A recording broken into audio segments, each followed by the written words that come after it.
Hey everybody, Greg Rice, not in the bucket. We're here at the lake today. I got my furry friends. This is Chi-Chi in my right arm and Cuckoo here on the floor. And I was just watching them have a little kerfuffle.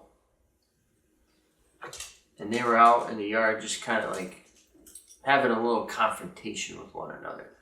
And it made me think, what do you do when your tenants have a confrontation?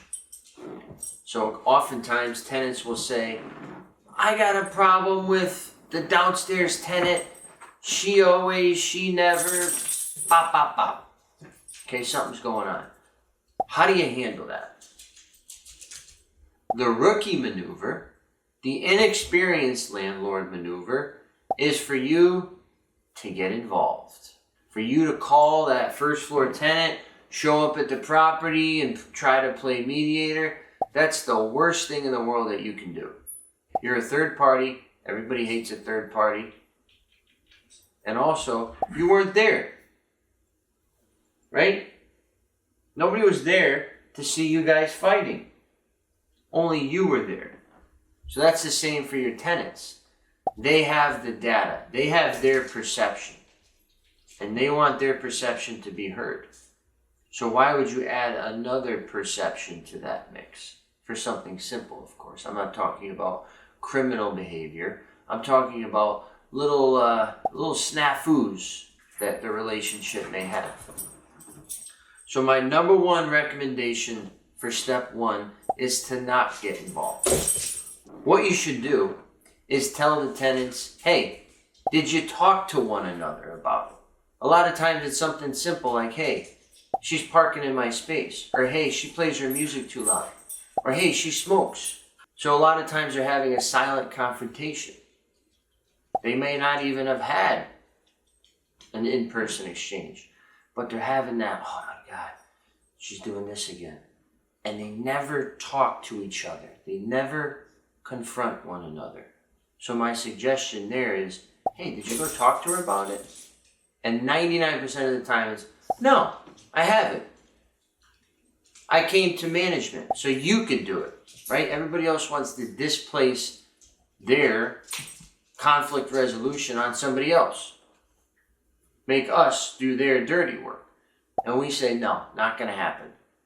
Go knock on our door like an adult and say, hey, do you mind after 10 o'clock, maybe you turn down the music a little bit. I got to wake up at 5. My kid gets to school at 6:30, yada, yada. Oh yeah, no problem. Sorry about that. I didn't know. I work third shift. So I go in at 11 and I play music before I go to work. Whatever. They're probably going to have some type of reasoning. So you hear that out and it's all set. That's step one. Let them handle it. You stay out of it.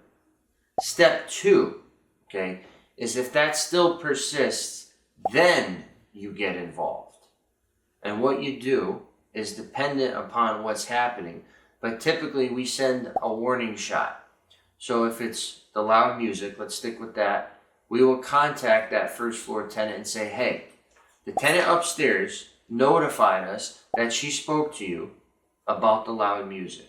It has not ceased. It continues to be a disturbance to her and other residents in the building, perhaps if it's more than 2 units. Moving forward, all loud music and noises need to cease on or before 10 p.m. to respect the quiet enjoyment of everybody in the building. That's step 2. If it still continues, step 3 is enforcement. So in Rhode Island, we have what's called a 20-day lease violation notice.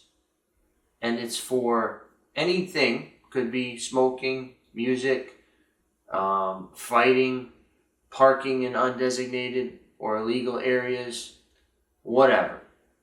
We will have our attorney send out that 20-day notice. So they have 20 days to cure said behavior, which is a problem because they technically get 20 more days to be a nuisance. And if after 20 days, if the behavior still continues, the landlord has the right to file an eviction. Okay, so after the 20 days, if they're still making that noise, you can file an eviction. But, caveat, caveat, caveat, you'll be up against it as far as providing documentation, because you're going to need to justify the loud noises in this case. So, if you get to this stage, or you feel that you're getting to that stage, you need to compile all of your documentation. Maybe it's all the written correspondence from the tenant upstairs with a timestamp. Hey, it's 11 o'clock, music's still loud. Hey, I just got home, it's 10:30, music's still loud. You need to keep all of that, and then perhaps have the tenant make a video. Okay, maybe show the clock on the computer and then put it up to the wall and say, hey, listen, here's the music. Doom, doom, doom, doom. You can hear it, right? So all of the written correspondence, any digital correspondence that you have, you're going to need to bring that to court. But I'll caution you that that type of eviction is a little bit more tricky, it's more time consuming, and it's more expensive than a traditional non-payment eviction. So it will be something that will be, again, a nuisance to you. But to get that tenant out, there is that remedy. But you really, really want to try to get it accomplished in step 1 or step 2. Step 3 is usually when people dig in, and when they dig in, you really don't get much out of them. So you might end up with 2 vacancies there instead of just 1, or ideally of none. So that's it in a nutshell. So the bottom line, number 1, have the tenants handle it themselves. Number 2, you send out a warning shot. And then number 3, you engage with your enforcement. That's it. And then the sidebar is obviously you or the tenant call the police for anything criminal. All right, this is not applying to criminal behavior. You call 911 if something's going wrong. You don't do steps 1, 2, and 3. All right.